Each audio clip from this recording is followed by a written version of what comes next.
Hello dear student, आज हम online class में बीए पार्ट प्रथम के फिजिकल ज्योग्राफी प्रश्न पत्र की बात करेंगे। इसके अंतर्गत हम कोपेन का जो जलवायु वर्गीकरण है उसको आधार मानते हुए या उसके कोपेन महोदय के जलवायु वर्गीकरण को हम समझाएंगे। कोपेन महोदय जर्मनी के प्रसिद्ध जलवायुवेत्ता थे। पूरा नाम इनका व्लादिमीर कोपेन था और 1931 में इन्होंने जलवायु का वर्गीकरण प्रस्तुत किया। 1936 में संशोधित कर उसको विश्व के सामने रखा और प्रकाशित करवाया, जिसका आज भी महत्व है। इस वर्गीकरण में कोपेन ने वनस्पति व जैव जगत पर प्रभाव को विशेष महत्वपूर्ण माना। इसी कारण इसे प्राकृतिक वनस्पति का अनुभविक वर्गीकरण भी कहा जाता है। कोपेन ने बताया कि पौधों के विकास के लिए वर्षा की प्रभावशीलता, वर्षा की मात्रा तथा तापमान का सुचारू रूप से प्राप्त होना परम आवश्यक है। उसने कैंडोल द्वारा 1874 में प्रस्तुत वनस्पति मंडलों का अपने जलवायु वर्गीकरण में उपयोग किया। कैंडोल ने विश्व को 5 मंडलों में बाटा: मेगाथर्मल वनस्पति मंडल, जीरोफाइटस, मेसोथर्मल, माइक्रोथर्मल और हिकेस्टोथर्मल।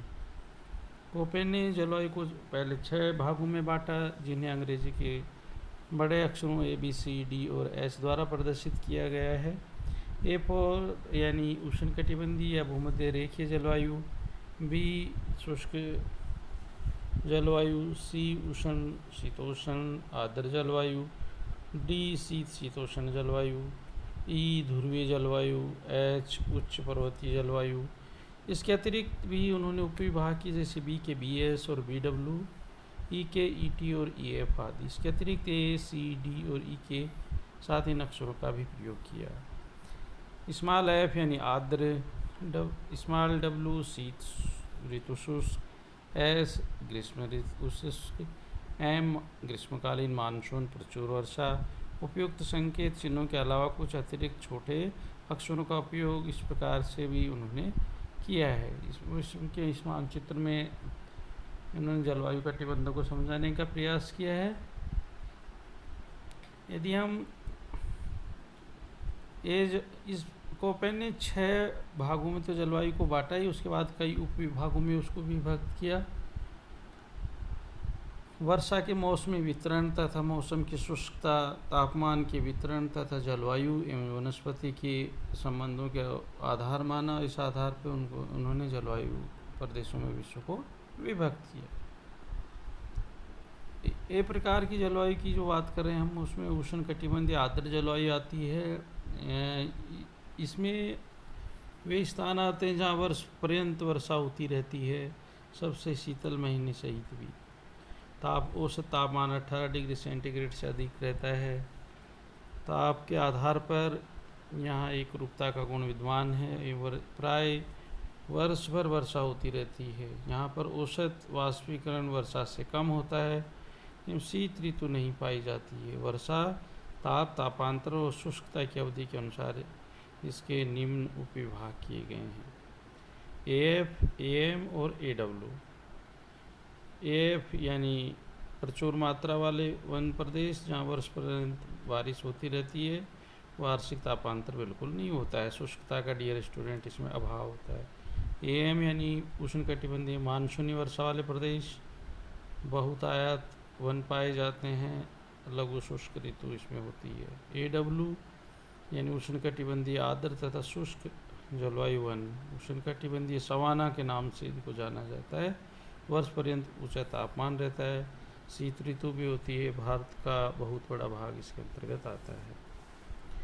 B प्रकार की जलवायु की बात करें तो शुष्क प्रकार की जलवायु डियर स्टूडेंट, वार्षिक वर्षा की कुल मात्रा में वाष्पीकरण अधिक होता है। इसके अतिरिक्त जल की कमी होती है।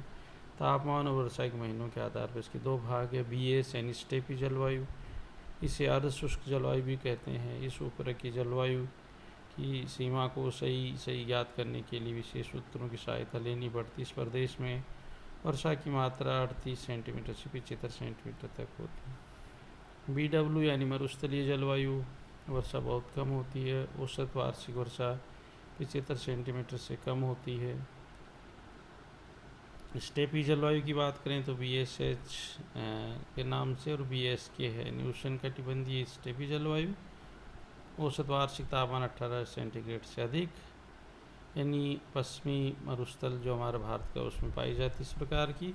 शीत स्टेपी जलवायु यानी तापमान 18 सेंटीग्रेड से कम रहता है। BWH यानी उष्णकटिबंधीय मरुस्थलीय जलवायु, औसत वार्षिक तापमान 18 सेंटीग्रेड से अधिक। और BWK यानी शीत कटिबंधीय मरुस्थल यानी 18 डिग्री सेंटीग्रेड से तापमान कम पाया जाता है।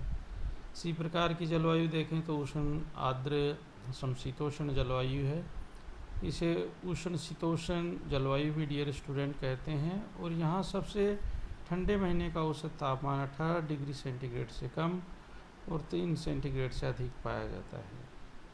CF यानी वर्ष भर उष्ण शीतोष्ण जलवायु, यहाँ वर्ष की प्रत्येक ऋतु में वर्षा होती है और ग्रीष्म ऋतु डियर स्टूडेंट शुष्क महीने में भी 3 सेंटीमीटर से अधिक बरसात होती है। CS यानी वर्ष भर उष्ण शीतोष्ण जलवायु, ग्रीष्म ऋतु बिल्कुल शुष्क रहती है, सबसे शुष्क महीने की वर्षा 3 सेंटीमीटर से कम रहती है। शीत ऋतु के सबसे आर्द्र रहने वाले महीनों में ग्रीष्म ऋतु की सबसे शुष्क महीने में 3 गुना अधिक वर्षा होती है।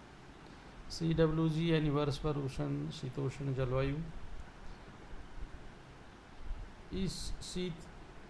यहाँ शीत ऋतु बिल्कुल शुष्क रहती है। ग्रीष्म ऋतु के सबसे आर्द्र महीने में शीत ऋतु के सबसे शुष्क महीने में 10 गुनी वर्षा डियर स्टूडेंट यहाँ पे अधिक होती है।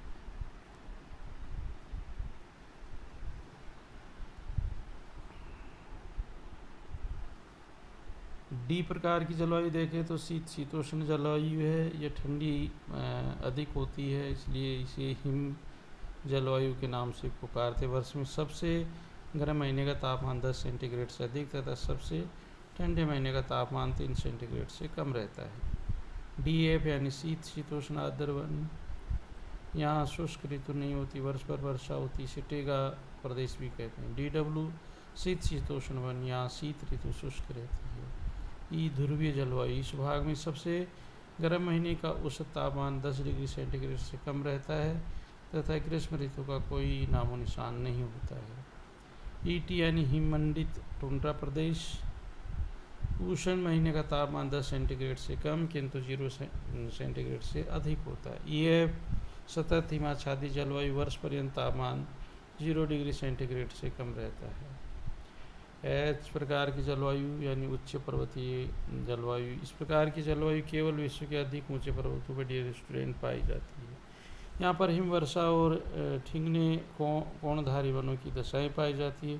भारत में हिमालय पर्वत, उत्तरी अमेरिका में रॉकी पर्वत, यूरोप के आल्प्स पर्वत, दक्षिणी अमेरिका में एंडीज पर्वतमाला, नार्वे के पर्वतीय भाग में जलवायु पाई जाती है। कोपेन के जलवायु वर्गीकरण का मूल्यांकन, कोपेन ने अपने वर्गीकरण में आसानी से ज्ञात किए जाने वाले तत्वों यानी तापमान, वर्षा का उपयोग किया।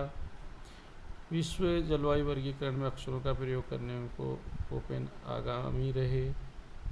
कोपेन के जलवायु के उपविभागों में अंग्रेजी के छोटे अक्षरों का प्रयोग किया गया। इससे वृहद जलवायु प्रदेशों को सरलता से अनेक उपभागों में विभाजित किया गया। इस वर्गीकरण की सबसे बड़ी विशेषता है कि मुख्य भागों को ज्ञात करने के अलावा छोटे छोटे विभाग तथ्यात्मक, सरल और आसानी से समझा जा सका। कोपेन का वर्गीकरण केवल वर्गीकरण योजना ही नहीं है वरन वायुमंडलीय दशाओं के साथ वनस्पति के स्वरूप को भी संक्षिप्त करना विशेषता इसकी रही है।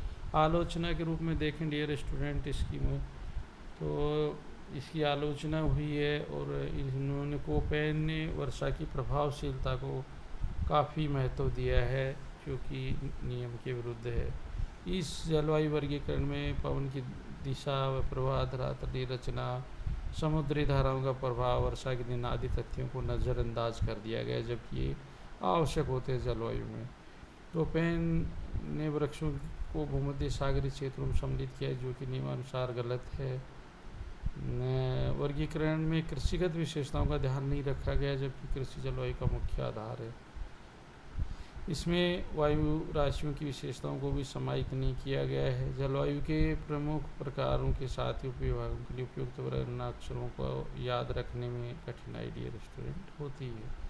कोपेन के जलवायु वर्गीकरण की कुछ कमियों के बावजूद आज भी इसका महत्व है, क्योंकि यह विश्व के जलवायु का सामान्यीकृत चित्र प्रस्तुत करता है। तो डियर स्टूडेंट, निश्चित रूप से आपको समझ में आया होगा कोपेन का जलवायु वर्गीकरण परीक्षा की दृष्टि से भी महत्वपूर्ण होता है। धन्यवाद डियर स्टूडेंट।